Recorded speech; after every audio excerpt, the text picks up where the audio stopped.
चलिए आई हमने के हिंदुस्तान आपका भी गौरव शुभ कार्य होला बाबा गणेश जी को बुलाएंगे जाए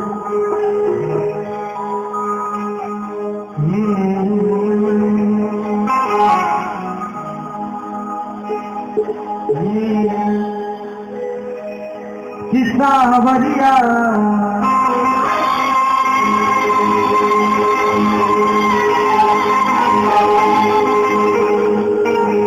सावरिया रे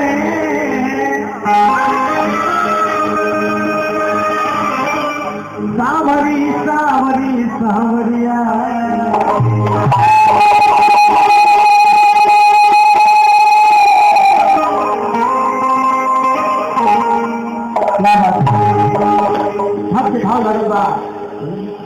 श्री गणेश मंगल करना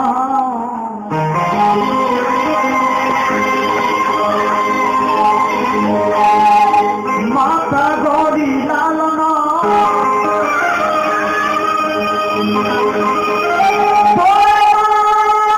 पिता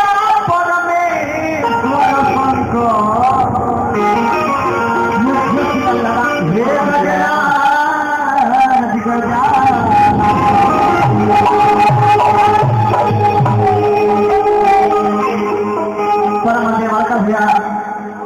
राघवेंद्र सिंह जी और भूलेश सिंह जी बार बार प्रणाम करो चलिए आई भक्त भावा हरिति गौरी के लखवाए बाबा सुनी गनवा करी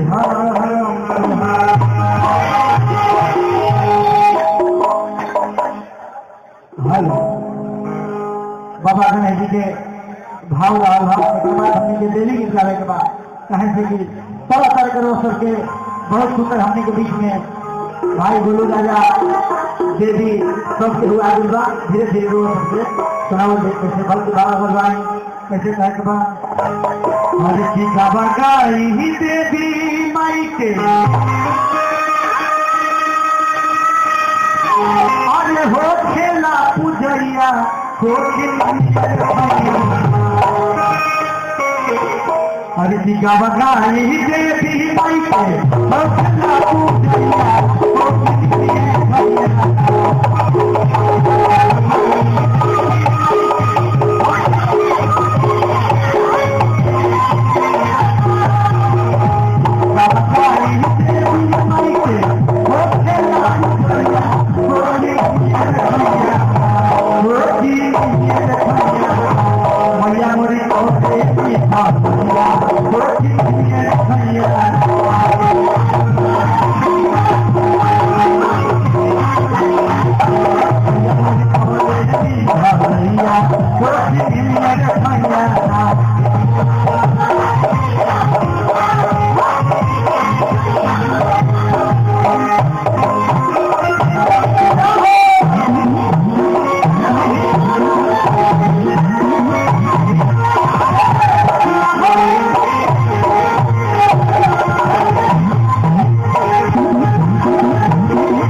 दोनों हाथ खाली उठाई सभे जेकरा के माई तू बतेले हुई है उहे उठाई दोसर के होना दोनों हाथ जेकरा ना हुई उन्ना उठाई जैसे में एक हुई तो उहो उठा दे दोनों हाथ उठा के भैया ताली मारे के चाहिए हरी जिंदगी में शक्ति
और हाउल के संभाल दिया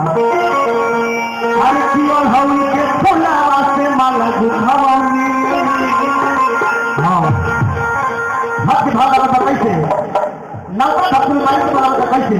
अरे और हाउल के फुलावा से माला दुखावानी अरे कान्हा जी के मोतिया से दे दिया बनो चली जा बाबा अरे और हाउल के फुलावा से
हमने के गाड़ी को नदी हरिया भाई लगावेला बहुत बड़ा माने बात है समझ हुए ना लहू कैसे अरे काला सा धराई भक्त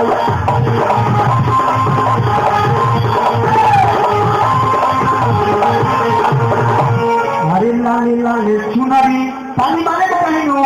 बहुत सच्ची बात थी तो हर बात जिंदगी में कभी सोचा जिंदगी में कभी खुशी होता है कभी गम भी होता है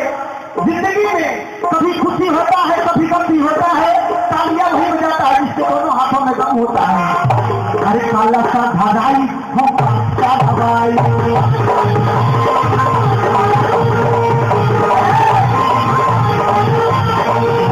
लाले लाले लाले लाले गुलाबी हम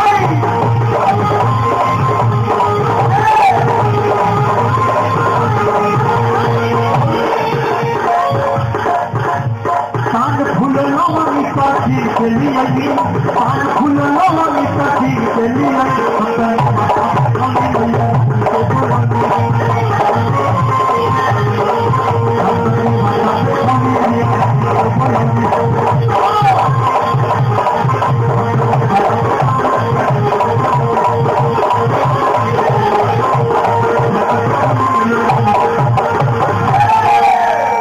चलिए जब हमने के भाषा के प्रति जाना हमने के भोजपुरी भाषा हो कहना किसी तो समय के बसंती अंगूरी सुहानी के चूड़ी गौहरी के पूरी वैसे सुहेले हमने के भाषा भोजपुरी पूरा माधुर्य पिताजी हमारे स्वर्गीय व्यास नरसिंह सिंह जी गीत गौले रही उसे कनाभाव में हर एक की भाषा बोलने वाला